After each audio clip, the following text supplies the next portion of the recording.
Good. Hello, everyone. We are delighted, we are honored, and we are privileged today, Tom LA here and Jordan Parsons, to have a guest of honor, John Crowley. John has accepted to spend a little time with us and to talk about his work, to talk in particular about his latest work that's called K-A, and that Jordan and I happen to read together as a buddy read and love with all our hearts.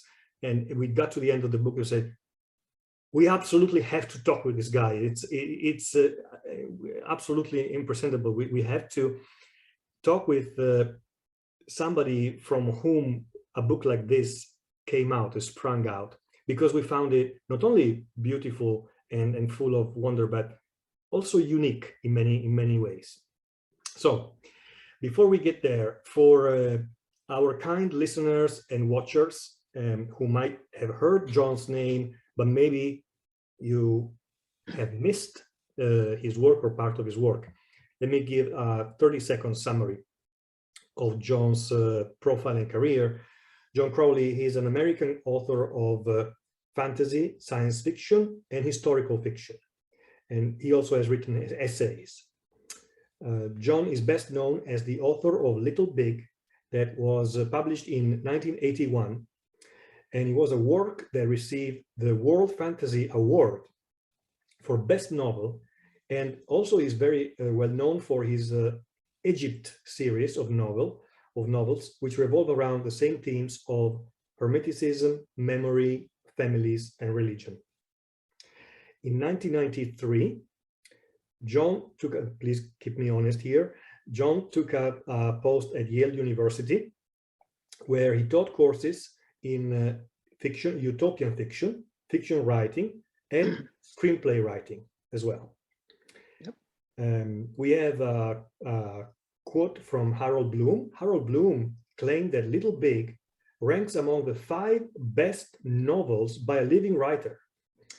And he included Little Big and also Egypt and Love and Sleep in his canon of literature. We know that Harold Bloom had made his own list, and that's I think it's a pretty big honor. John has won many international awards that we have no time to list because there are too many. Sorry about that. And some of your nonfiction writing has appeared, especially in Harper's Magazine and many other publications. Yes, that's right. Your latest book, in terms of books that have already been published, is called K-A, and it was published in 2017. So Jordan and I thought that we would start the interview talking about K, and then we will try to move on to a little broader questions about the rest of your work and maybe the future as well. Jordan, what have I missed? I think you got it. So I guess I'll just give a real brief overview of Ka for anyone who has not read it. Ka is the story of a crow who, through somewhat dubious means, acquires immortality, and his various relationships with various human beings over the course of thousands of years, particularly his relationship to human ideas about death and human mythology and folk tales. John, would you say that's an accurate description of the book? How would you yourself describe it? That would be the short form. Yeah. To me, I think that would have to start with the subtitle of the book, which is Dar Oakley in the Ruin of Ymr, which is spelled Y-M-R. And in my vision of it, that the ruin of Ymr is the failing of our civilization over time, which gives the crows not only sadness to see, because they've liked lots of human beings that they have come to know, but also that's what they wanted. They wanted the world for themselves. They're very selfish animals. And the progression of how that ruin comes about, as you said, it happens every 1,000 years somehow. And Dar Oakley, the immortal crow, continues to show up and die and come back to life again over and over as the world changes. And in particular, by the end, the modern world that we live in is on the last, or what seems to be its last legs at the end of the book. It can't be told, really, but that's what seems to happen. Yeah. And then Dar Oakley, the crow, goes off to where we can never follow. Yeah. And for our listeners and watchers, there is the book is also beautifully narrated as an audiobook by John himself, because I was reading on the physical book at the same time I was listening to to the audiobook, which is a great experience. It's a great experience. Yes, it was very successful. So the genesis of our fascination with Ka is interesting, because we both, Jordan and I, Jordan, I have to admit, was the one who suggested and who told me, you know, this is really a book that you should read. So we decided to read it together. And so for Jordan, it was a reread. And the interesting part is that Jordan realized that while he was rereading it, that the density, the layers of the book are such that it's almost impossible to catch everything the very first time that you go through, right, Jordan? The very first time you go through. Absolutely, yeah.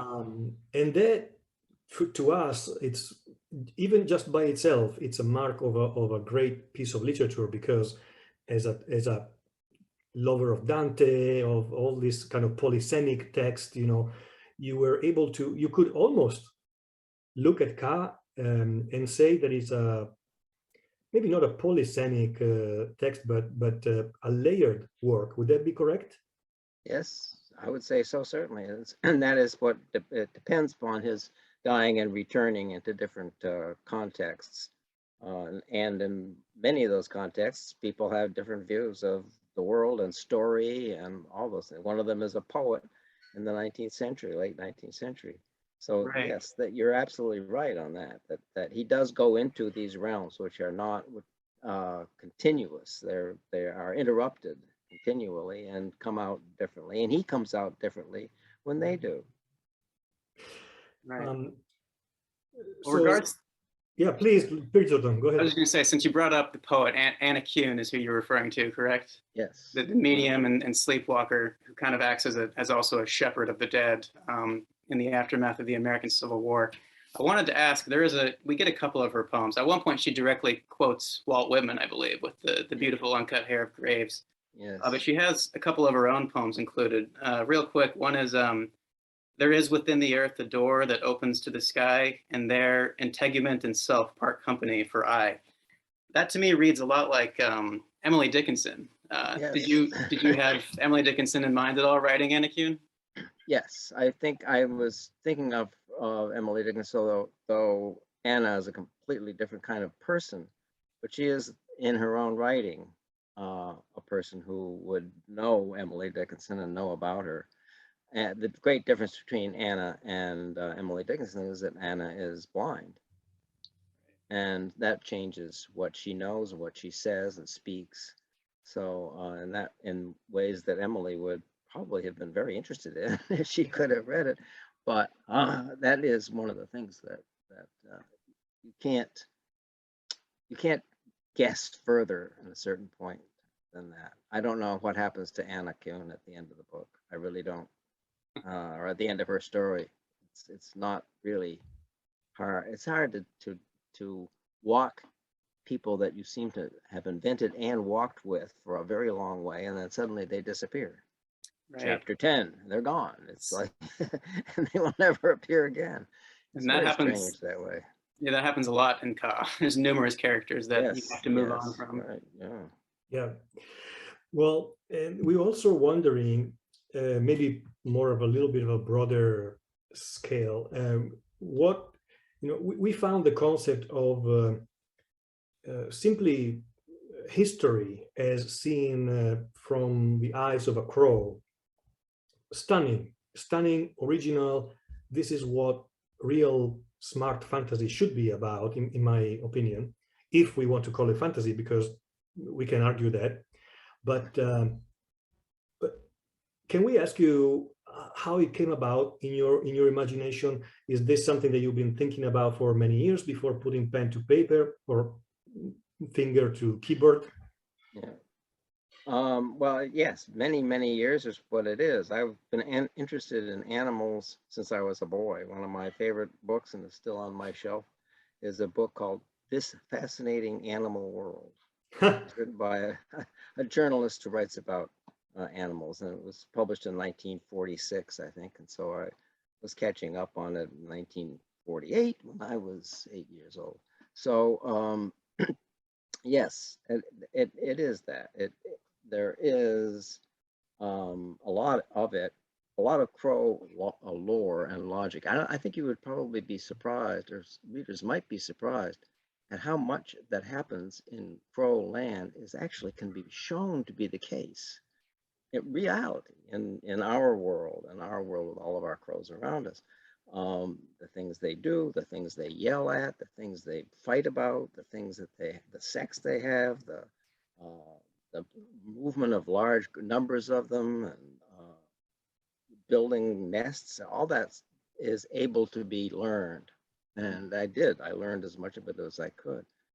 And now, as I'm sure you know, the crows in general have become subjects in intelligence testing. That's really fascinating. They can do things that, and they have come to do more and more things that no one knew they could do. The one that got me in the very early years of my thinking about the book was the crows in Japan. And the crows in Japan, this particular group of crows would sit by a roadside where there was a red and green lights, and they, above their heads are a nut tree that they enjoyed doing it. But they couldn't, they had a hard time eating it because they're very hard shells. But what they would do is they would they would knock the nuts out of the tree or kick them out into the road and sit by the side of the road and wait for a car to run over them. Then they could eat, then they were cracked and they could eat them.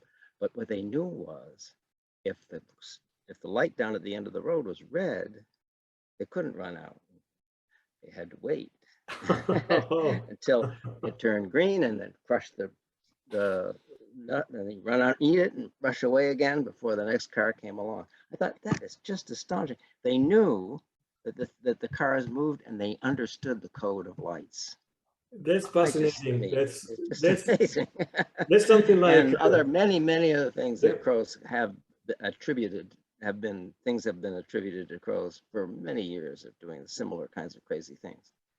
And this is why it's such a great choice, because I kept telling Jordan while I was reading the book for the first time, this is perfect. It's perfect how not only it sounds like it's written by somebody who's been studying crows for all of his life, I have to admit, because you reached a level of familiarity with the crow's life that is necessary to tell the tale at this level. And so you are in his mind, and you're looking at the world through his eyes, literally. That's such a strong thing about the novel. Yes. And we were thinking, but it's not just because it's an animal, it's because it's crows. The choice of the crow is special because of the intelligence that in real life they are such intelligent creatures, and they lend. And if you make even a dog or a little piglet think, like in Animal Farm or these kind of things, it's easier to fall into, I don't know, childish or cartoonish type of. But in this case, it really their intelligence anchors them to a certain realism that gives more maybe richness and weight to the story. No? Yes, I think so. Yes, and besides that, the various relations between the crows and other crows were just great to write. I mean, you could write the same stories about humans in some ways, get married, have sex, have babies, run away, get scared, afraid of dying, all that. Those are emotions that no one would immediately ascribe to crows. Mhm.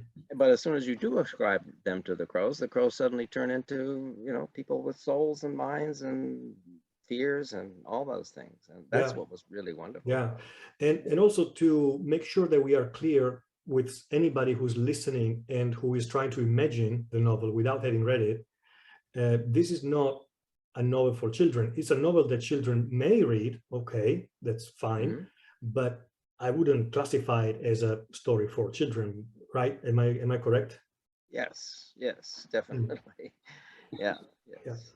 And Um, it's a huge thing for one thing. I don't think many children would make their way through it, but yeah. and it tends to be slightly repetitive. So I don't know that it would be a great book for children uh, on that plane, but also because it could be very creepy. I mean, genuinely, it's Exactly. creepy.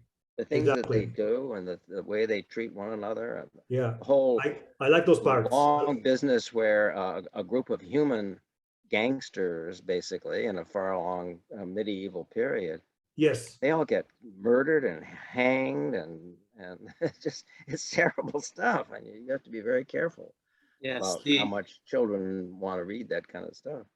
I was Yeah. curious, the Wolf gang or the Wolves, was that based on some historical truth, or was that a total invention? Or That was a total invention. Yeah, so okay, was the saintly boy who they kill is not Yeah. right. an actual, as far as I know.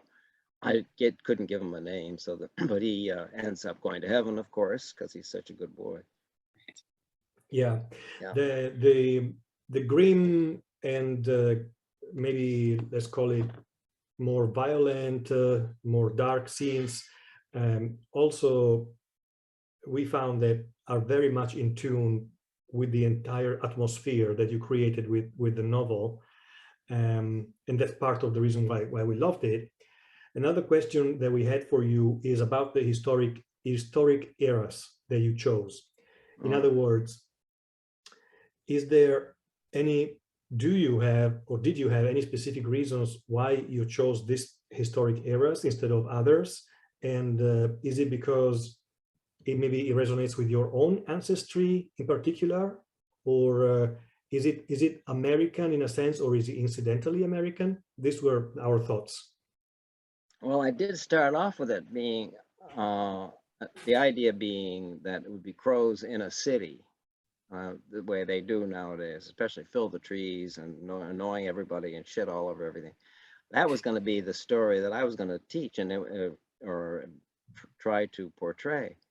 But then I began to think it was kind of limited.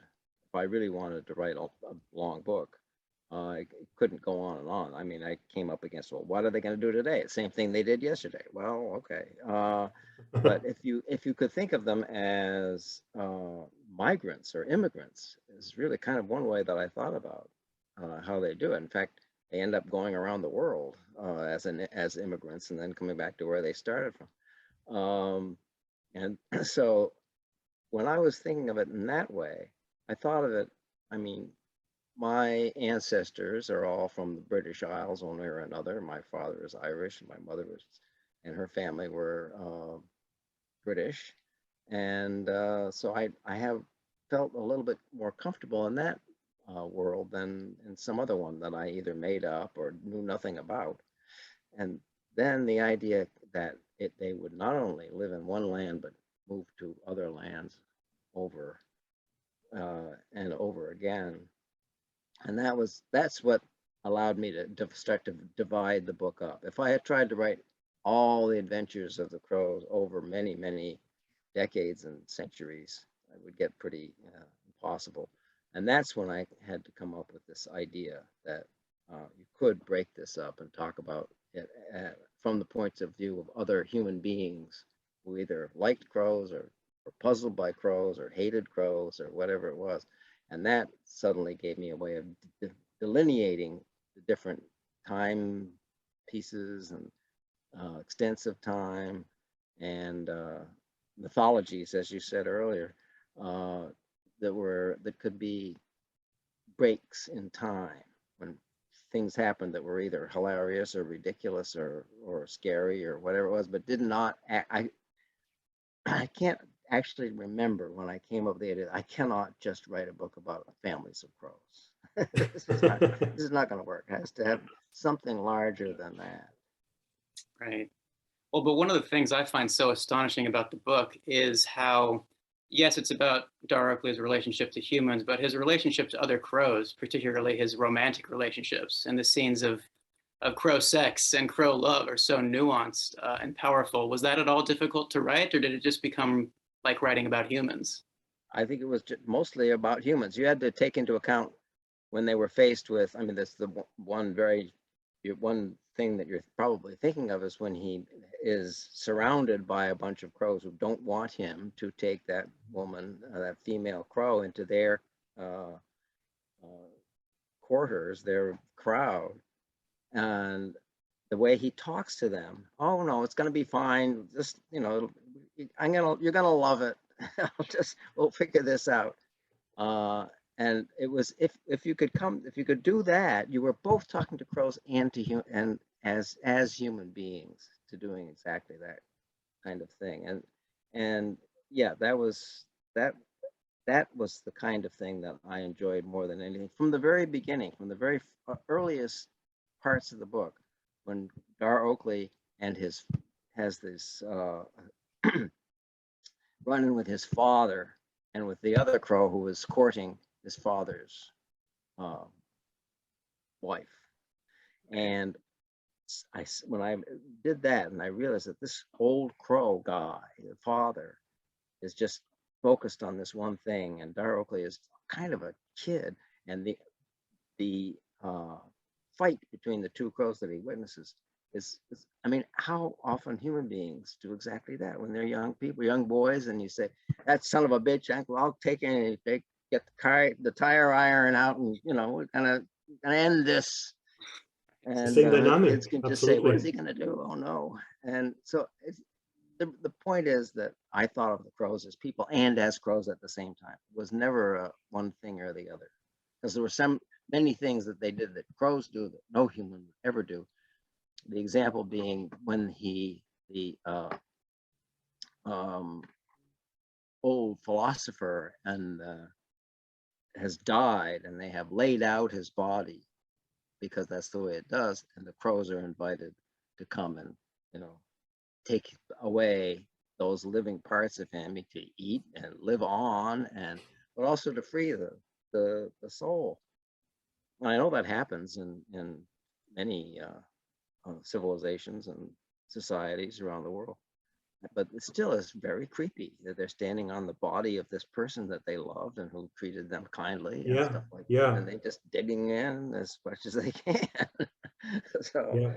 And it's a little bit like the Hindu idea when they float the corpses out into the water and then wait for a long time when they haven't sunk yet. You go in and whack their heads with a hammer to get the brain out so they can die, so they can go away, start again. And you did a wonderful job at striking that balance, you know, because it must not be easy to describe these scenes, because we are just reading it, but to describe the scene in a way that it comes across both as creepy to us, but absolutely natural and spontaneous to him, to the character. Right. Yeah. That is something when I mentioned the uniqueness of this book, that's one of the, I don't know, games of magic that you were able to do here, because it was really, I don't think it's easy at all. And so Jordan brings up a very interesting point, which is the theme of love, because this can be seen and read as a dark novel, but there is a lot of love in it as well. And how do you see that love theme kind of rank within the main themes that you infused in the book? That's a hard question to answer, because the sorts of love that Dar Oakley gets involved in, and those crow that come back and come to love him, all their arrangements are all different. It's like reading a history of 10 or 20 divorces, except it's not like that at all. But the point at which I feel that love really did come into it in ways that were not like anything else, and that's when his first love, who is herself now 1,000 years old, has decided she's not going to do it anymore. She's done it, and she's going to. And he says, no, you don't see. You got to live on, But she doesn't, and she allows herself to die rather than to find the miracle stone that is going to keep her alive. And I think is what, when he flies away from her body lying on the ground, the book in a sense starts again. I feel interesting. And it comes out in a very different kind of way. Right. It is interesting that Kitz has a very different form of immortality than Dar Oakley, and that Dar Oakley experiences death and rebirth. What is the significance of that? The significance of it, I don't.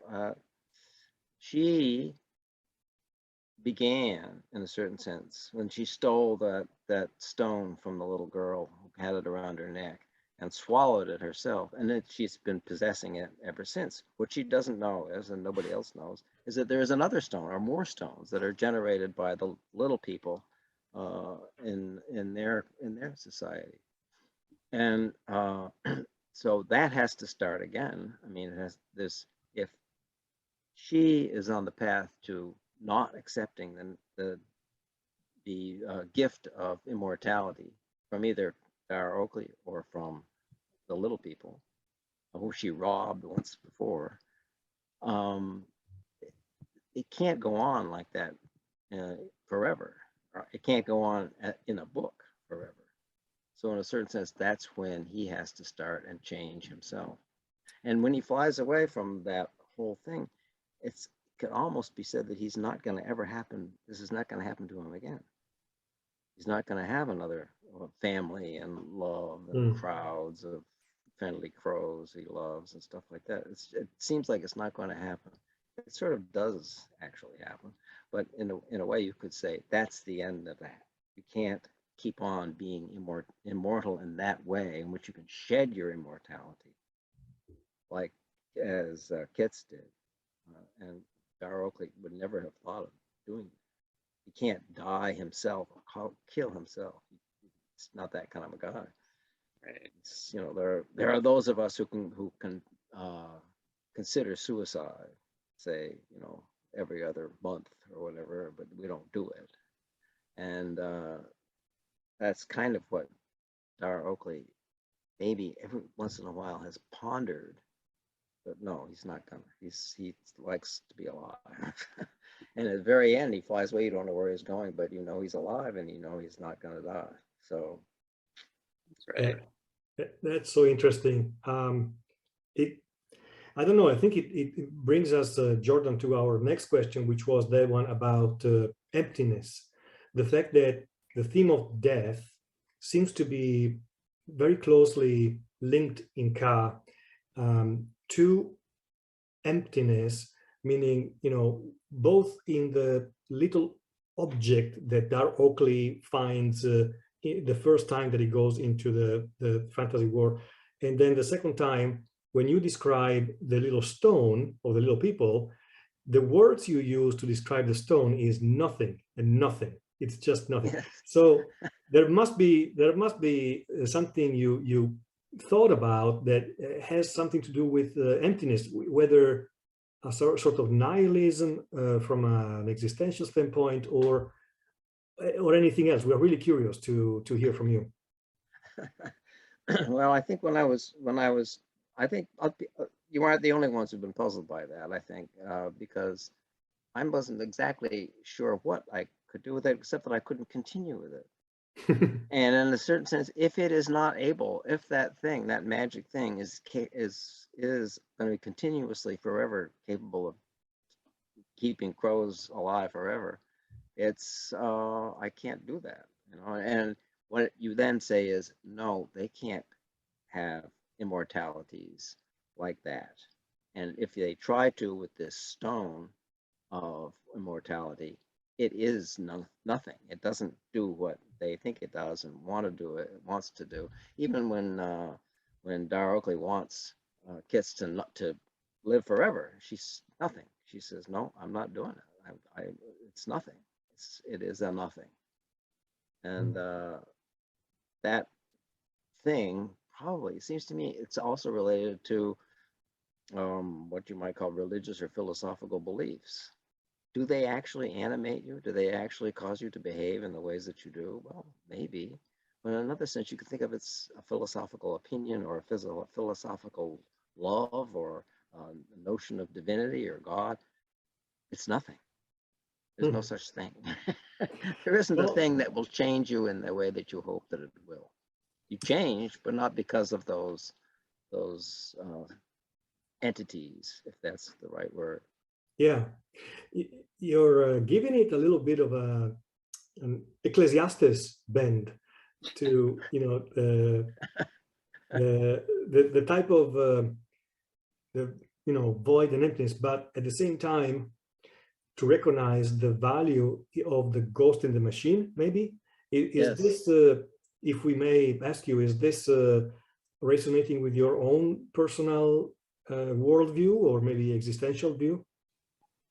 Well, my moral or view of whatever is changing, has changed, is changing, has changed over time. I've just written an essay, a little piece, very short piece, that is called, it is 3 pieces, and I call them 3 essays on divinity. And one of them is about God and who he is. And the title of that essay is an enormous entity without actuality. And an entity of enormous power, a imaginary entity of enormous power. And I think of it that way. I don't think I actually have learned to gather that kind of entity for myself. I don't know, or gather that power for myself. It doesn't seem to me that I ever did. I grew up a Catholic boy in the Catholic Church's American form that was very strong and very powerful and hard to shed yourself. And I think most or many Catholic boys and women grow up saying, what is that about? Now, does this really make a lot of sense? Can you actually do this every single day? And a lot of them could. But I couldn't in the end. It was just, I said, it's fine. It's a great entity in itself. It's a wonderful machine that's run for 1,000 years. I can't do it. Yeah. Which did not mean that I would ever like escape from it entirely. Yeah. Certainly not. That it is still a source of power and energy and things like that, but not the kind of power and energy that the believer experiences. Yeah, yeah. Well, that makes it even more intriguing and fascinating because you are speaking to a Catholic who is myself, and could we say maybe agnostic or from Jordan's side. So we certainly have a different angle that we come from when we read your work and when we read Ka. Mm-hmm. And now that you mentioned, I can't wait to read that essay. Is it possible to find it online or? No, it's not. But if now that I have your email address, I'll send it to you. Oh, I'll send you that essay in particular because there were 3 of them, and they're all quite different. But that one particularly is relevant to what we've just been talking about. So I'd be happy to send it to you. Thank you so much. Like 10 pages long, so it's not a big thing. That would be great, because then, you know, the final question about Ka that Jordan and I had prepared was how much you think you identify with Dar Oakley. And they probably asked you this already. How could I not? I mean, it's a funny thing about writing and telling stories, even in film as well as in novels. What does that really mean to identify with somebody in a story? I'm not quite sure what that is. You're making them. You're creating them. How can you identify with them? To identify with somebody would mean to say something. I like this person or this being or this notion, and I will identify with it. But that doesn't seem to apply when you're creating an imaginary being who's unlike any other imaginary being. I identify with, I won't use the word identify, but I think that my vision of being alive is very much like his, Dar Oakley's. The way the hunger that he has, the fears that he experiences, the things that he overcomes, the things that amaze him and astonish him, the sex that he's so engaged in when he can get it. Those are things that are part of me. Yes, you take that out of your own self. I mean, it would seem bizarre, but you've put your finger on it. You can be identified with a crow who can talk, at least. But then you can identify with them, which actually also comes out of mythology. I mean, think of all the people in mythologies who come upon the guide that is going to be the one who carries them along sometimes you lose them and then find them again and so on. But is that an identifying? Is that an shared identity? I'm not really sure what that is. It's I suppose it's different from in all instances. Yeah. Yeah. It occurs to me that perhaps you have a similar relationship to Ymr that Dar Oakley does, and that so many of your books I feel like are about Ymr in a sense. These constructs that we have. They are. It is. They are worlds in danger, a lot of them, and in collapse or in risk of collapse, and then rebirth, and the old city in Little Big, which is a smaller part of Little Big than cities are in Dar Oakley's realm. But they do. They draw you in, and you become part of them. And I mean, I lived in New York City in the 60s and 70s, which was like being in some kind of foreign land. And surprises every day, horrors every day would show up, and yes, and you would bind to the place and bind to its customs and its streets and its buildings and its stupidities and its cruelties and all of that, and you just can't walk away. It's not something you can walk away from. It's always in you from then on. Right. Yeah. Jordan, please.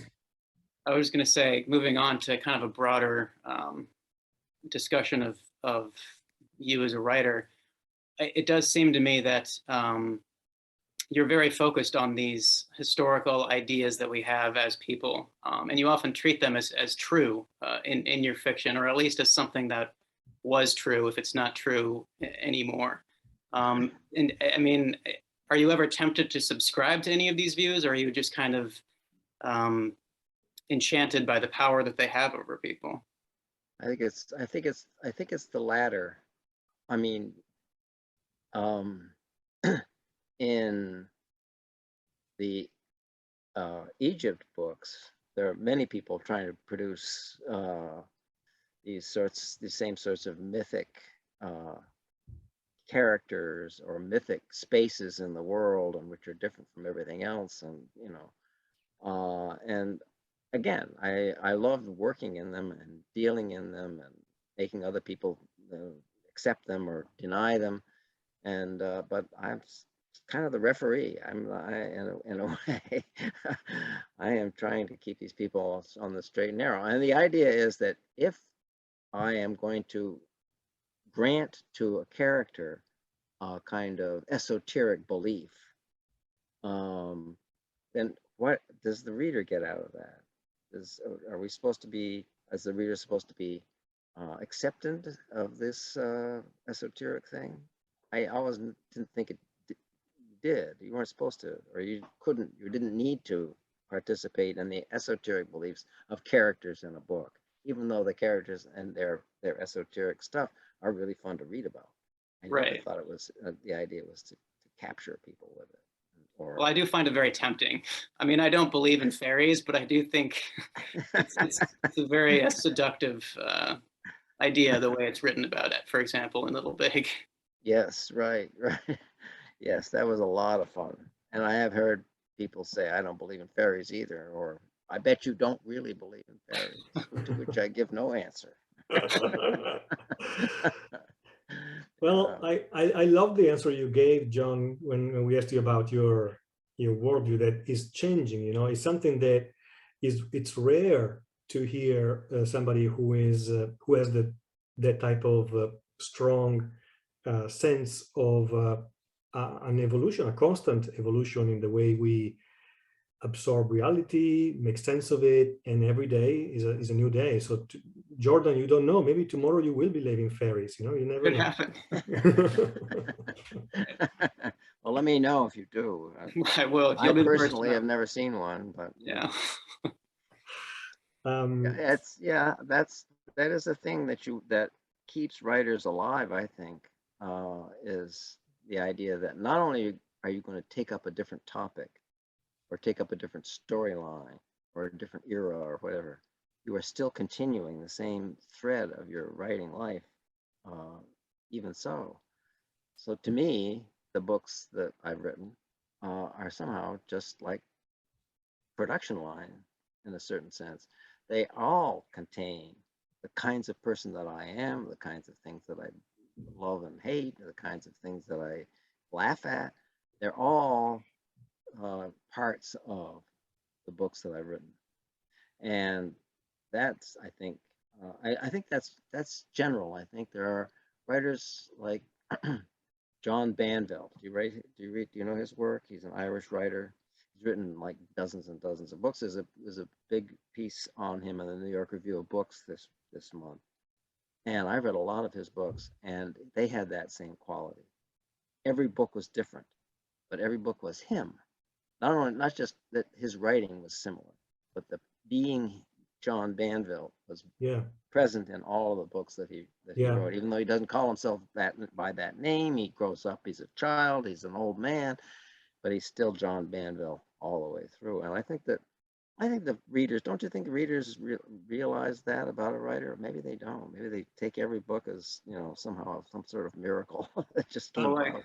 I certainly feel that way about your work. I mean, I remember when I first read Little Big, it just felt so astonishingly personal, and it felt like I was privy to like a secret, and it was just a wonderful thing I carried around. And then, of course, I read the Egypt books, which gave me a similar feeling, and then Ka. And I'm just wondering, at the risk of sounding kind of fawning, is that something that you hear a lot from readers? And if so, why do you think that your books elicit that kind of personal response?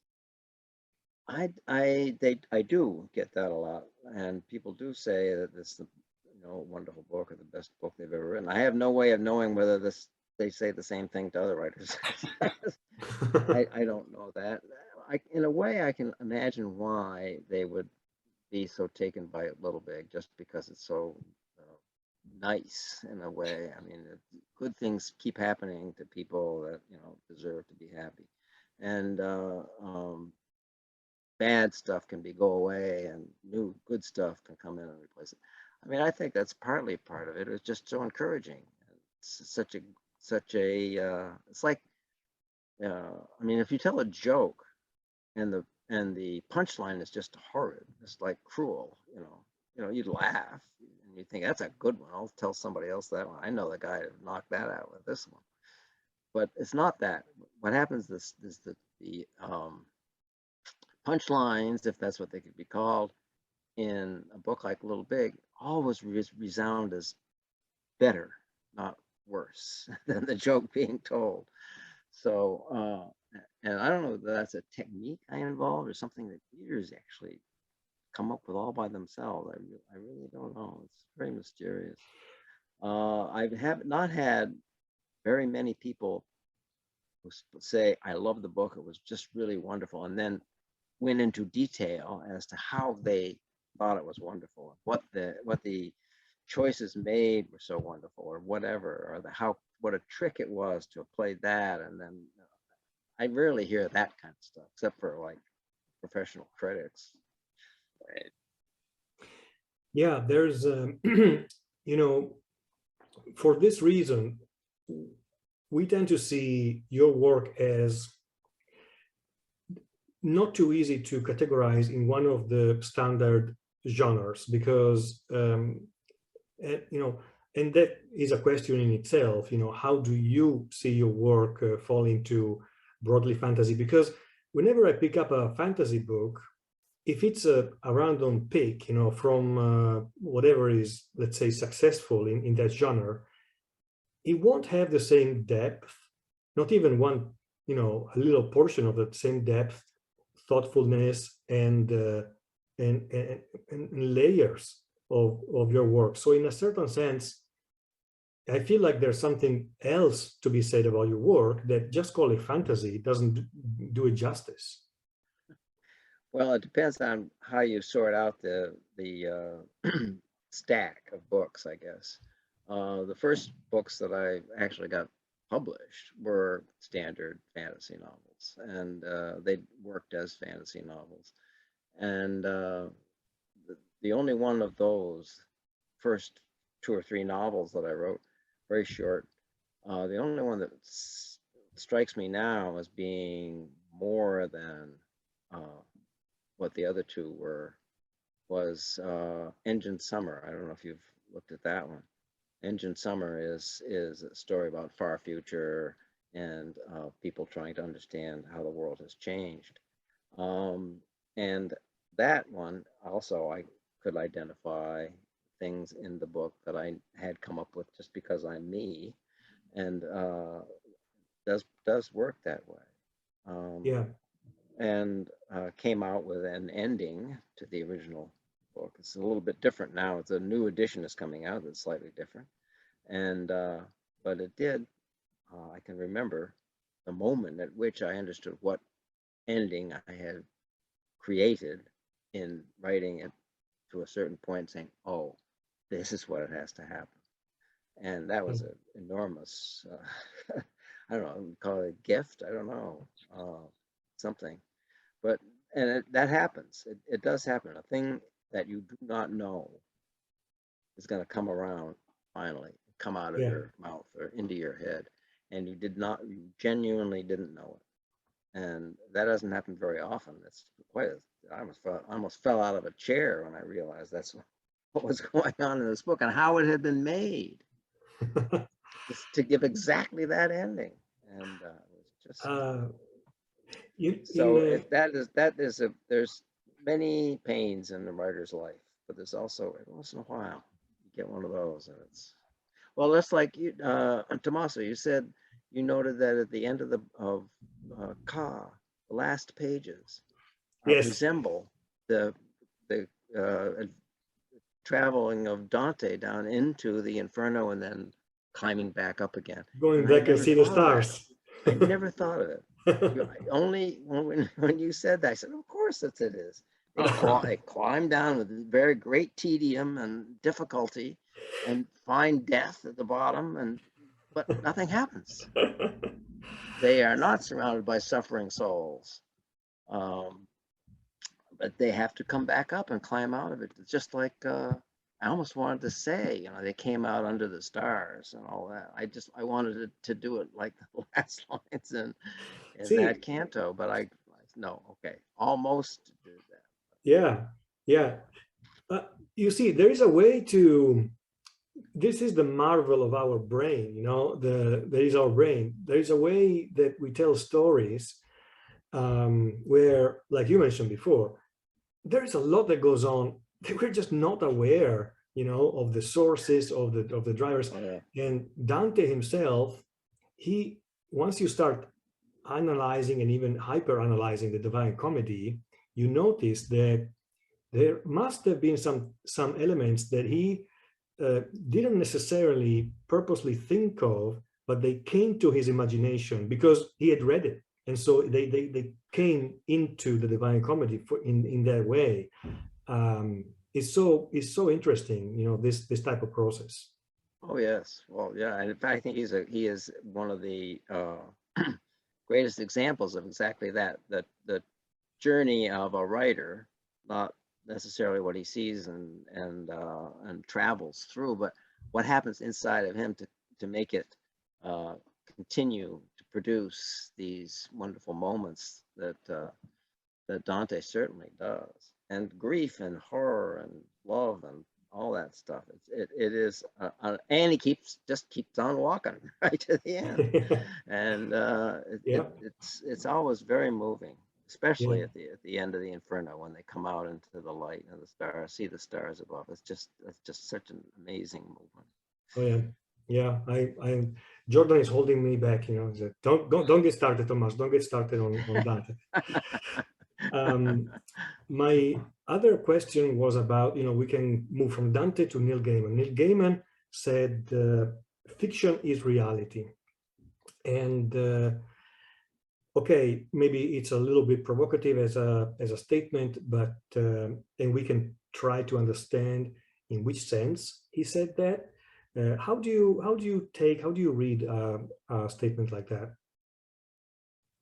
Well, it's supposed to be kind of you know, shocking in some way, but I know what he means, but I think that I would call fiction not a reality but a realm, and that then when you are within it, it's real, and the realm can be not only in the countries and issues and so on that you come up with, but the realm is always remains within you and changes as you go. And because it's a fiction, you can do anything you want. Realm itself changes as you work. That seems to me a more, that resembles more what I think about how the process works. Yeah. Than to say fiction is reality. I'm not quite sure I even understand what that is.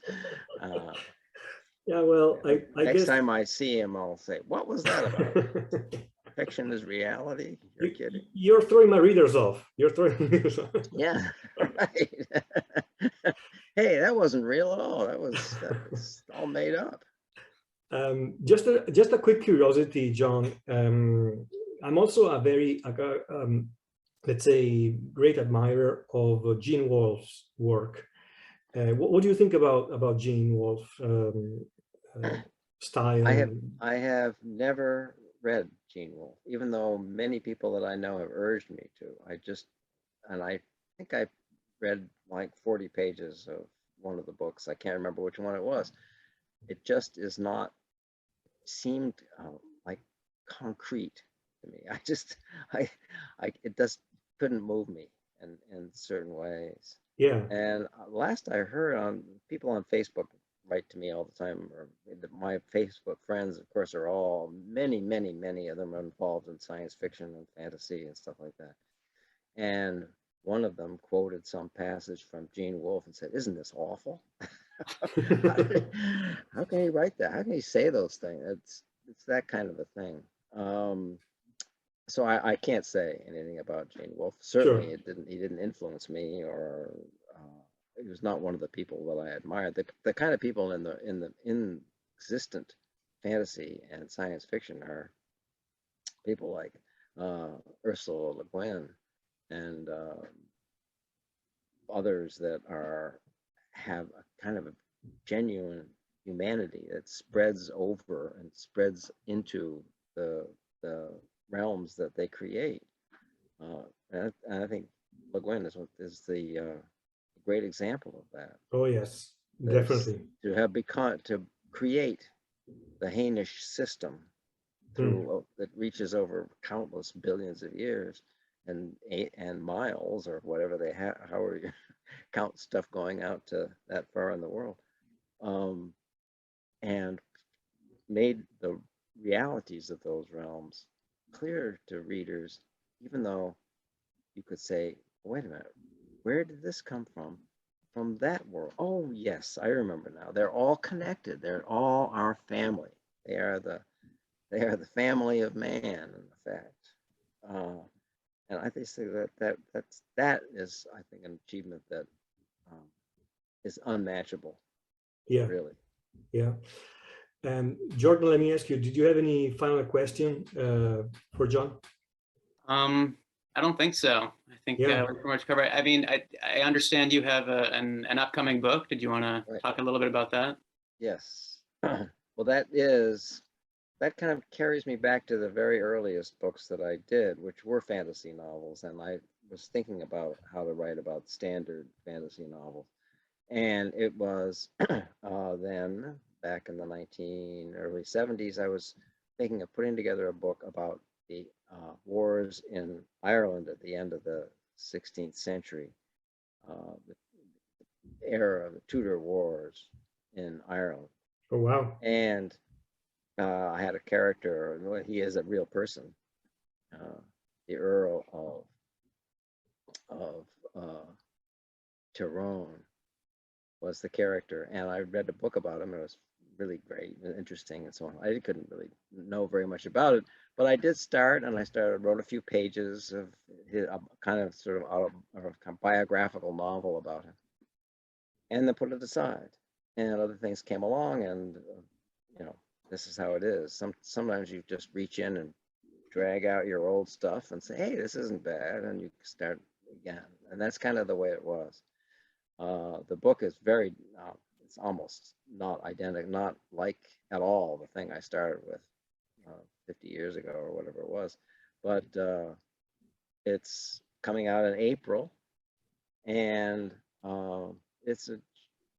it is, I have to say, in part a fantasy novel, and at least as large a part, it's a historical novel about the wars in excellent.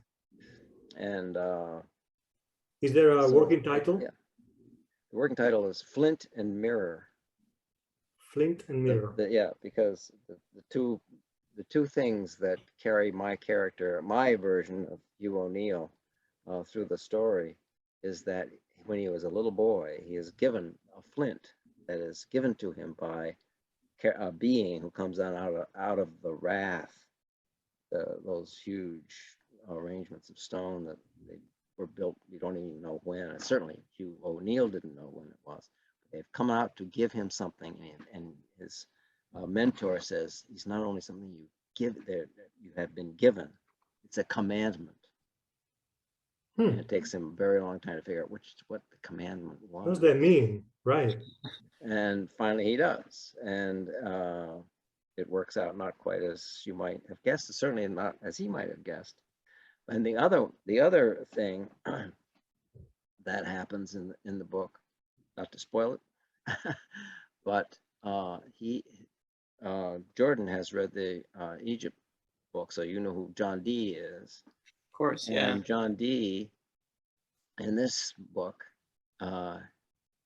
wants to make sure that Hugh O'Neill, who might be in a position to become the King of Ireland, or a King of Ireland, the reigning monarch in Britain, doesn't want him to be that at all, or even cause trouble in trying to establish himself.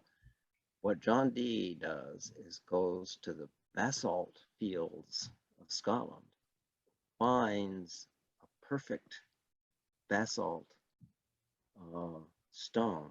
surface stone, and by means of things that he knows how to do, he brings it to the Queen and holds up this basalt, effectually mirror, which is more than a mirror, and captures the Queen's not only image, but it's almost like reversed.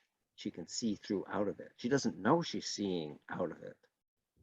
but she's in it and she is seeing out of it. And Hugh O'Neill, sees her in it. And she can talk to him through this mirror.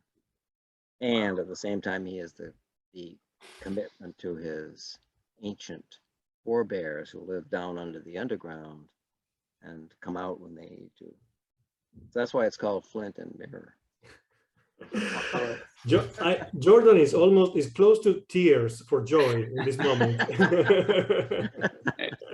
It's going to be out. You know, they say it's April. I have a feeling that advanced copies might be available before. Wonderful. We'll be looking forward to it for sure. Okay. It's so great that you were available and you gifted us with this little time today, John. Really honored. Thank you so much. I'm very glad to have been here, and I'm very glad to meet you guys. And I always love talking to writers and readers who are so interested in the things that I've done. It's a gift. It's a gift to me from people who read the books. Hey, so thank you. Next appointment, once we've read Flint and Mirror. Yes. Okay. All right, good. Definitely. Sure. Okay. Thank you. Thank you so much, John. Thank you again. So long.